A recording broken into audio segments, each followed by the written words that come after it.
Hello guys, and welcome back again to a brand new video. In today's tutorial guys, I'm going to show you how you can change your phone number on Outlook or basically your Microsoft 365 account. So, what you will have to do is to simply click right here and click on my Microsoft account.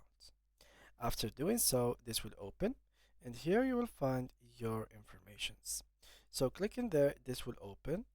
Let me just click on it and go all the way down right over here. And as you can see, this is the phone number.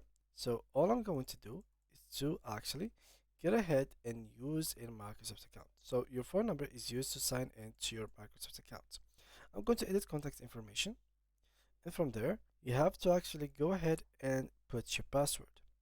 So here, for example, I will say I have code and put the password right here.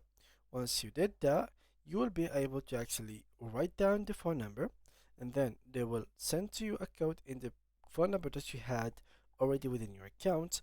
And once you did that, just wait a few seconds and they will open a new page for you where you will write down the new phone number, which will be your newer one to actually receive messages, codes, security codes, and news, and basically all these things that were connected to the oldest phone number, they will be connected now to the newest one. So it's very easy and very simple. That's guys, do not separate your Outlook account of Microsoft 365. They are all the same. They work as the name of Microsoft.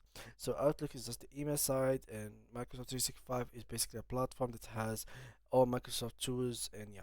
So they work the same as each other. So the same account that you're going to look in Outlook is the same as 365. So that was it guys for today's video. If you did have many questions about this, make sure to leave them down below in the comment section. Thank you guys a lot for watching. See you guys in the next video.